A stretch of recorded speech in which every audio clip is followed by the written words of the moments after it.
Hello and welcome to Cooking in the Kitchen with Boomchang Records DC Coast to Coast. Today, well, we've got some old stalwarts of the country western world, the roots, music, various, and I don't think they're too happy about that, but anyway, we'll come to that in a second. They were originally on show 2, Diesel Therapy. They've come in today to talk about their new album, which is coming out very soon. And what's it called, lads? Mad Dog Boogie. Mad Dog Boogie, that's it is. Say hello. Hello. Hello. We've got Jim, Danny. Yeah. Hello. You have to say your name, that's Chris. I'll keep you right with that. Duncan, very good. So the lads are in here, they're going to come and talk about their music, making of the album, and also to play some live, which I'm really looking forward to hear too. So how did you come up with the title, Mad Dog Boogie? Okay, Mad Dog Boogie. We had a drummer, Eric Green, who some people came to a gig once and they named him Mad Dog for some bizarre reason, which we never found out. Right. But he was a very interesting character, Eric. And he just had acquired his first dog, didn't he? He hadn't had a dog. A little dog which he called Rack, which he loved.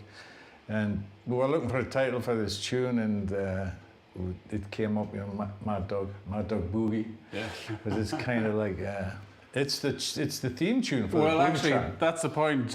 We've actually used Cooking in the Kitchen. When the music comes on, you see the eggs frying and the axe coming into the kitchen. That's the music you hear in the background. Fantastic tune. Thanks for letting us use that, by the way. It's really, really enjoyable. It matches in with the whole show for me. So. We'll invoice you. No, you're welcome. Yeah. The check's in the post, as always. So, Mad Dog Boogie. I mean, I've had the privilege of recording that. Yeah. I think it's a fantastic recording. Yeah, it's brilliant. We enjoyed the process. It was a live-based recording, which is really nice way to do it, with some overdubs on the top. Yeah. I mean, what was your experience? Obviously, coming into a kitchen to record an album, it's like...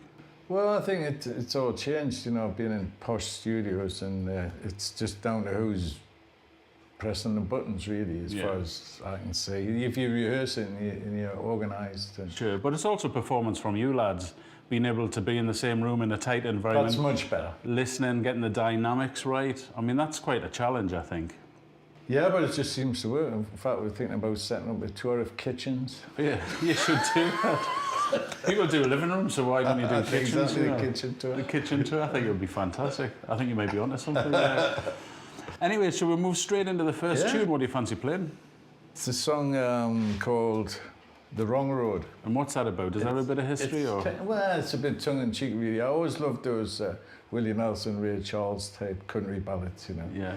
And they always making a point back then in the 60s, you can do better, you should change your life. And I suppose that's what this is about, really. We've got Duncan and Chris playing on this with a really well organised, these two. Look at it. Well, we look forward to hearing that one. Take it away. 1, 2, 3, 4.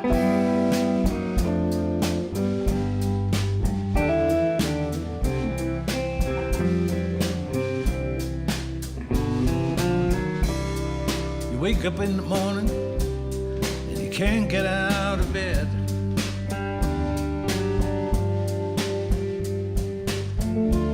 Just can't stop yawning, your eyes are turning red.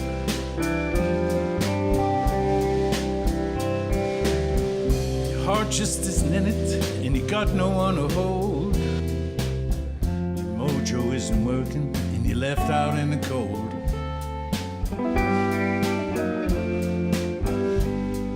You're on the wrong road.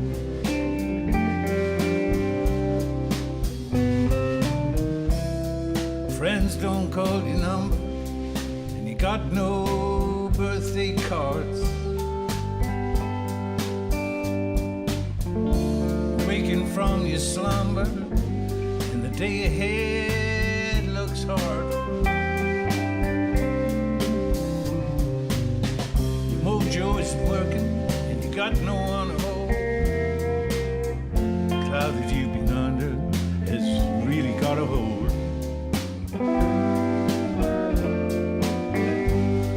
You're on the wrong road.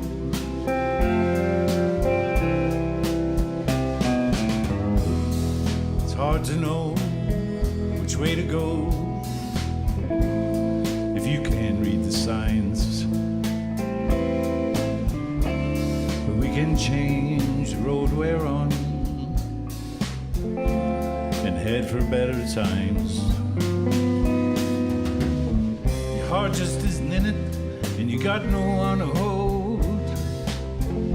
Cloud that you've been under has really got a hold.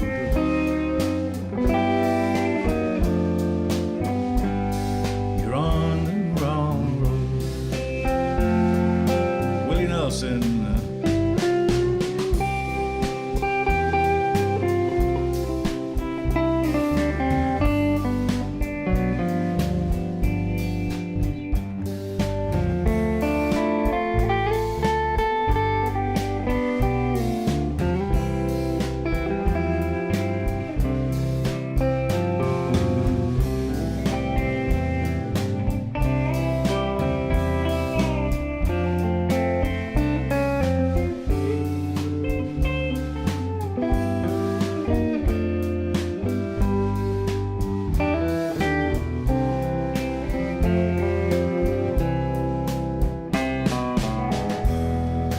To know which way to go if you can't read the signs. We can change the road we're on and head for better times. Your heart's just isn't in it, and you got no one to hold. The cloud that you've been under has really got a hold.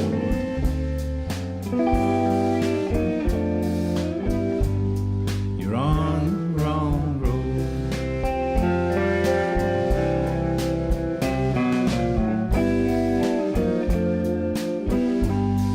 You're on the wrong road.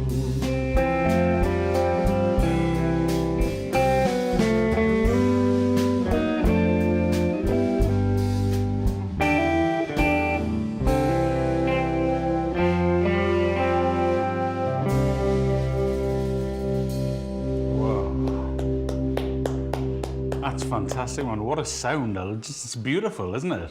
So sweet, that one. Danny told us a little bit about the album and how it came about, because what I've heard from it, you know, obviously with the recording side of it, the stories, it's great storytelling, isn't it? Oh, it is. Some great characters involved in it. Yeah. So there's a lot of stories of great characters that Jim's remembered from over the years. So like Bumper Brown and Maxi Shares music show. Yeah. It's almost like a history piece for me when I listen to it. Mm-hmm.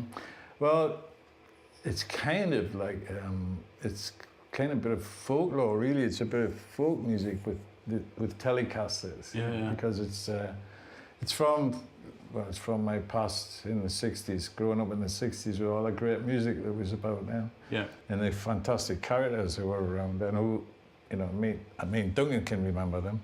Yeah. Chris was ensconced in Darlington, of course. Danny's just too young. So obviously you brought a lot of that together, but you write together, don't you? That's the main Yeah, thing. we do.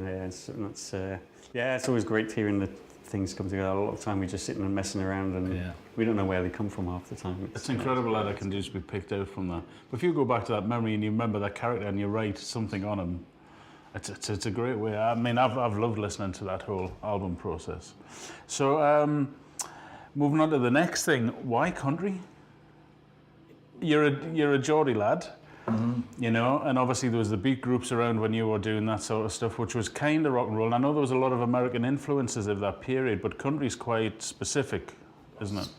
Dwayne Eddy was my link to the American music. You know, the first things I ever heard on Radio Luxembourg was Because They're Young and Some Kind of Earthquake. There was great Dwayne Eddy tunes. Yeah.